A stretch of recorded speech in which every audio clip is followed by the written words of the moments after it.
Selamat pagi dan salam sejahtera untuk kita semua.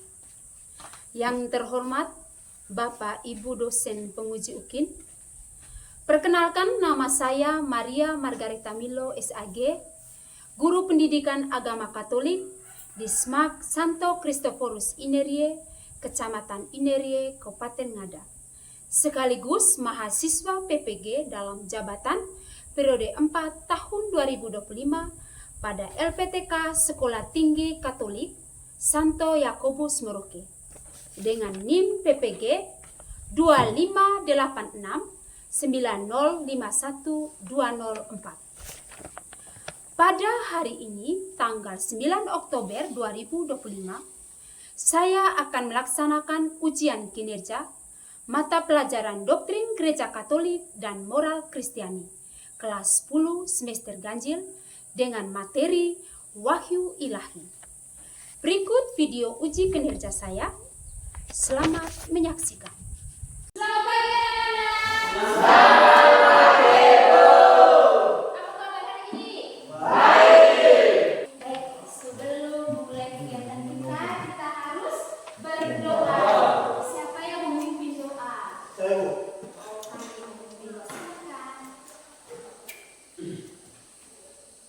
Ibu guru dan teman-temanku sekalian, marilah kita menyiapkan hati dan batin kita untuk berdoa.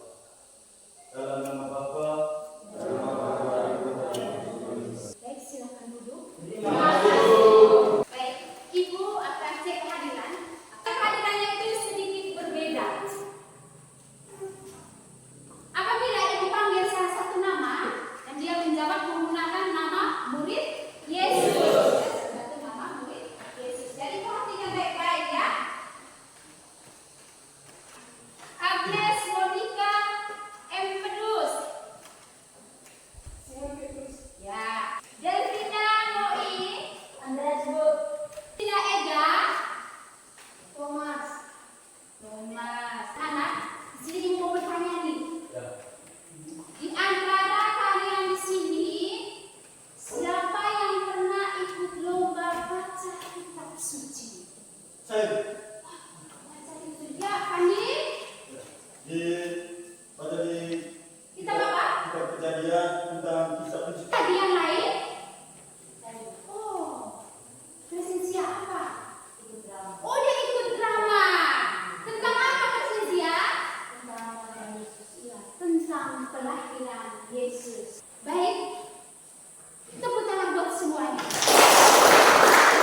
Nah, tadi yang Ibu tanya tadi itu masih ada kesinambungan dengan materi kita hari ini. Ya.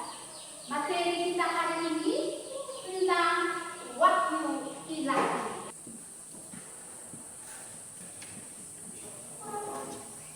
Baik, kita lihat bersama tujuan pembelajaran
Jadi keturunan. Ya, keturunan. Ya toh, menjanjikan keturunan di tahap yang ketiga. Lalu di tahap berikut lagi di keempat itu Allah membentuk bangsa ya bagi dirinya itu bangsa Israel. Kalau cerita tentang bangsa Israel itu yang dalam benaknya kalian itu apa bangsa Israel? Ya, ada penindasan di Mesir. Ada penindasan di Mesir. Di sini dia memilih bangsa yang Israel. Lalu di tahap yang terakhir itu adalah Yesus atau perantara dan dia pemenuhan dari sini semua itu puncaknya itu di Yesus.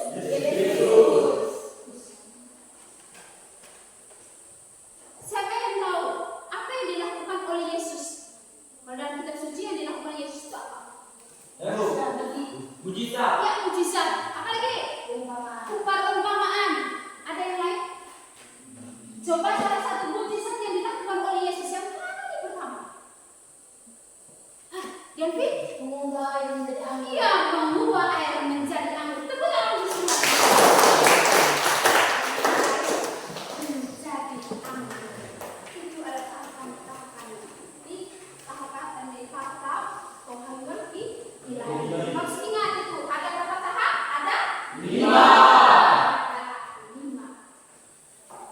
Itu jangan lupa. Lalu sumber-sumbernya itu dari mana? Harus tahu. Sumbernya itu dari mana? Supaya tidak bisa tahu tentang wahyu ini. Ada sumber-sumbernya. Yang pertama itu dari lalu yang kedua ada dari tradisi. Lalu yang berikut dari yang sama ada hubungan antara kitab suci dan tradisi. Ada hubungan kitab suci dan tradisi. Siapa yang tahu? Hubungannya apa? Coba. Sama-sama mengalir dari sumber ilahi yang sama. Ya, sama-sama mengalir dari sumber ilahi yang sama. Lalu apa lagi? Kalian tahu? Coba kita baca sama-sama di depan, ya. Di depan, lihat di depan sana. Hubungan kitab suci dan tradisi. Kita lihat pertama di film artikel berapa? 9. Lihat sama-sama itu. Dia bilang kitab suci dan tradisi merupakan satu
dan segala jenis yang bergerak di bumi.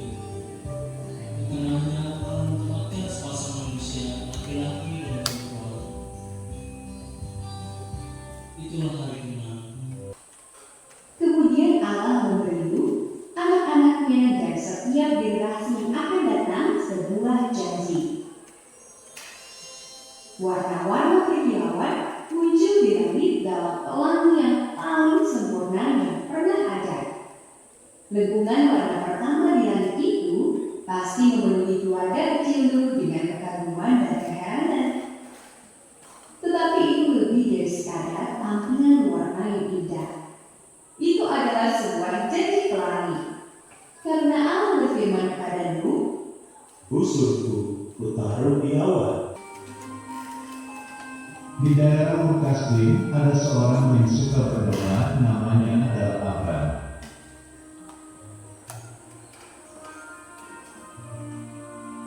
Suatu hari Tuhan berfirman agar Abram pergi meninggalkan rumahnya.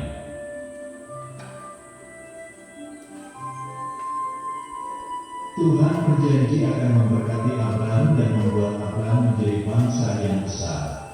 Di hutan Nazaret tinggallah seorang gadis bernama Maria. Dia bertunangan dengan seorang tukang kayu bernama Yusuf. Suatu hari, seorang malaikat muncul kepada Maria.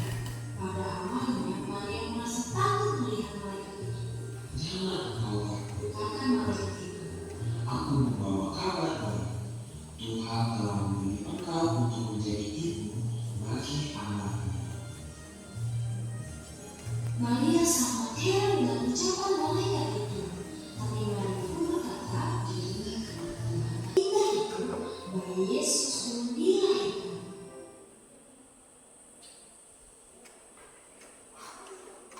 Baik anak-anak, semua sudah nonton video itu? Sudah? Baik, sekarang karena tadi sudah nonton video, sekarang ibu minta bentuk kelompok, ya. Kita buat 3 kelompok.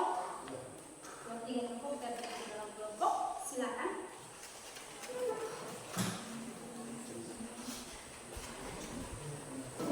Sudah? Baik, ini ibu balik. Untuk kalian semua untuk mengerjakan pertanyaan-pertanyaan yang ada yang ibu sudah kasih tadi ya. Baik, yang ini. Baik, anak-anak sudah semua? Sudah. Sekarang fokus ke depan ya. Fokus ke depan. Kita akan presentasi ya hasil kerja kamu semua ya, hasil kerja kelompok semua ya. Sebelum kita presentasi, kita harus buat tata tertib dulu. Ya. Buat tata tertib. Yang pertama, pertanyaannya itu satu. Ada ya? Boleh kalau mau jawab 2 boleh ya. Bisa lebih 2. Nah, lalu yang berikut tata tertib yang kedua dari kalian mau buat tata tertib yang kedua? Tidak perlu harus aktif. Ya, setiap kelompok harus aktif. Jadi tertib yang kedua itu kamu sendiri itu setiap kelompok harus aktif. Jadi kita semua harus aktif ya. Oke? Baik. Kelompok 1 ibu minta, ibu bersilakan kelompok 1 untuk maju ke depan.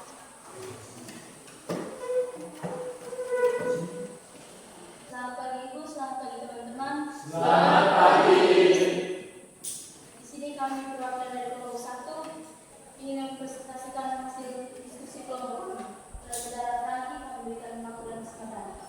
Baik, terima kasih atas waktu dan kesempatan. Kita akan membacakan hasil kerja kelompok kami. Nomor 1, bagaimana cara Allah menyatakan diri kepada manusia? Allah menyatakan dirinya kepada manusia secara bertahap melalui perbuatan dan perkataan dalam sejarah keselamatan.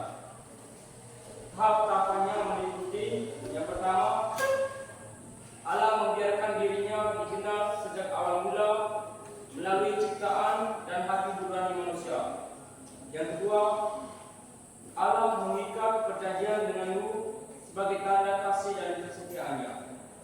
Yang ketiga, Allah memilih Abraham dan keturunannya untuk menjadi umat pilihannya. Yang keempat, Allah membentuk bangsa Israel dan menyantumkan hukum serta firman-Nya melalui para nabi. Yang kelima, Yesus Kristus menjadi puncak dan pemenuhan seluruh wahyu, karena melalui Dia Allah menyatakan dirinya secara sempurna kepada manusia. Kesimpulan, Allah menyatakan diri kepada manusia dengan cara mengungkapkan kasih dan rencana keselamatannya secara bertahap yang mencapai kepenuhan dalam diri Yesus Kristus. Pertanyaan nomor 2, mengapa Yesus Kristus disebut sebagai puncak wahyu Allah? Yesus Kristus disebut sebagai puncak wahyu Allah karena yang pertama, dalam diri Yesus Allah sendiri datang menjadi manusia atau inkarnasi dan tinggal di antara kita. Yang kedua, Yesus Kristus menyatakan siapa Allah yang sesungguhnya melalui ajaran, mukjizat, pengorbanan di salib dan kebangkitannya. Yang ketiga, Ia menggenapi seluruh janji dan nubuat yang telah disampaikan sebelumnya dalam Perjanjian Lama. Yang keempat, melalui Yesus manusia mengenal kasih dan keselamatan Allah secara sempurna. Kesimpulan, Yesus Kristus adalah perantara dan pemenuhan seluruh wahyu, sebab di dalam Dia Allah berbicara secara langsung dan sempurna kepada manusia demi keselamatan dunia. Ya. Baik, sekian presentasi dari kami. Jika ada teman-teman yang ingin bertanya, kami memberikan waktu dan kesempatan. Baik, kelompok 1 memberikan kesempatan untuk kalian bertanya. Silakan bertanya. Baik, terima kasih atas waktu dan kesempatan yang kami berikan. Kami dari kelompok 2 akan mengajukan pertanyaan kepada kelompok 1. Mengapa Allah menyatakan dirinya secara bertahap? Apakah tidak ada cara lain? Mengapa Allah menyatakan dirinya secara bertahap? Lalu apakah tidak ada cara lain? Bagus, pertanyaannya bagus. Baik, kelompok 1, silakan mencari jawaban.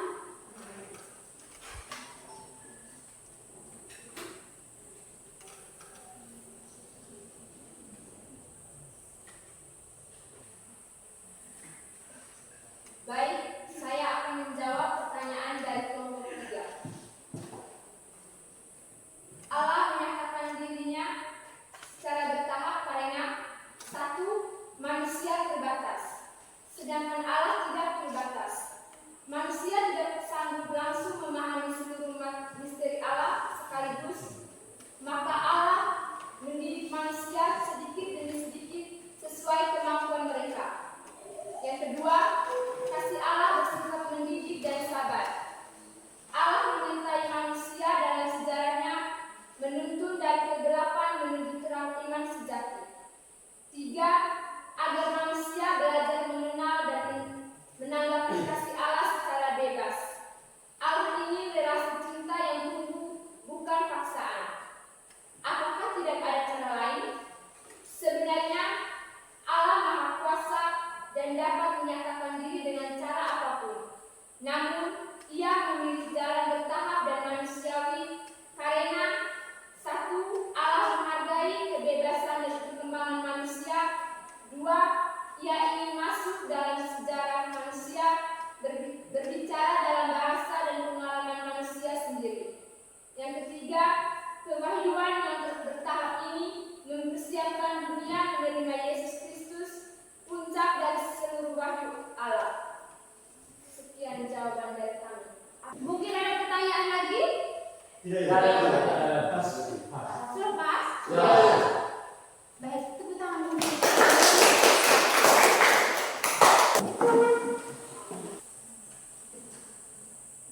Baik, anak-anak.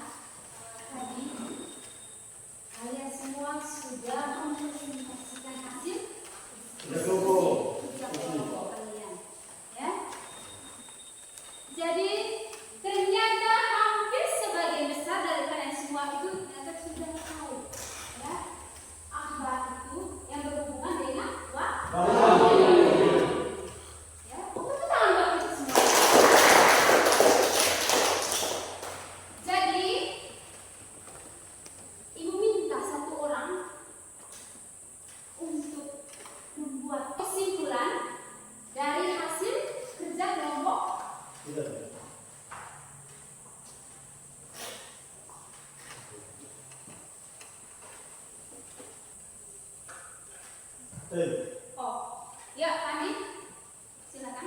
Terima kasih atas waktu dan kesempatan yang telah diberikan. Di sini saya akan menarik kesimpulan dari pembelajaran yang telah kita jalani. Bahwa Allah membangunkan dirinya agar manusia mengenal, mengasihi, dan hidup dalam persatuan dengannya. Dan melalui Yesus Kristus, kita menerima wahyu kasih Allah yang sempurna dan dipanggil untuk mewujudkan dalam kehidupan kita sehari-hari. Tepuk tangan untuk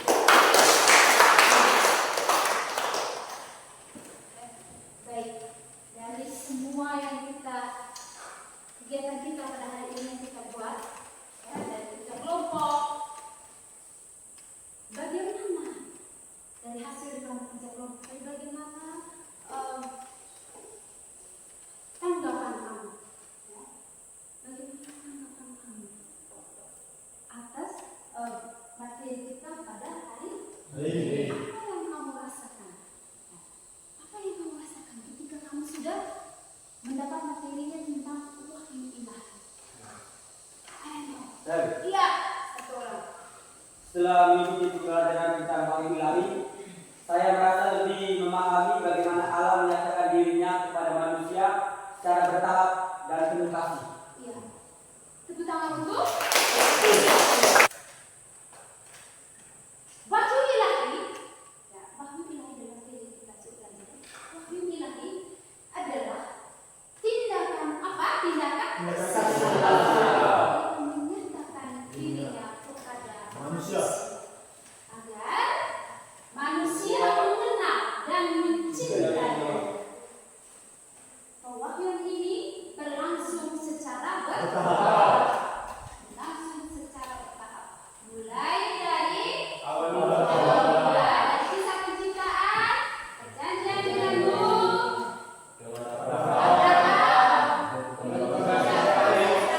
sampai pada puncaknya yaitu Yesus Kristus. Kalau sumber wahyu ilahi itu terdapat dalam kitab suci dan kitab suci dan tradisi suci yang berasal dari Allah dan dipelihara oleh siapa? Magisterium gereja seperti itu para uskup. Melalui wahyu Allah menuntut manusia kepada apa? Keselamatan, memperdalam iman, dengan setuju kita memperdalam iman dan memberikan pedoman hidup yang benar menuju apa? Ajaran Kristus. Mungkin sampai di sini kita tes ya. Ya. Kita tes apakah yang tadi kita sudah pelajari dari awal itu kita sampai buat KPD, kita kelompok tadi apakah kita sudah benar-benar paham atau tidak? Ini ibu kasih tes ya. Ya, Bu. Tes kita tulis.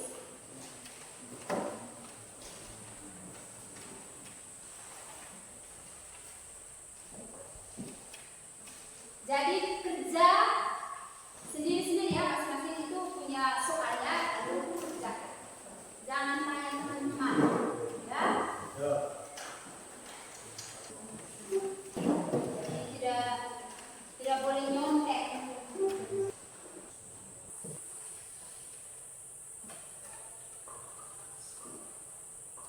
Ada yang sudah? Sampai yang sudah?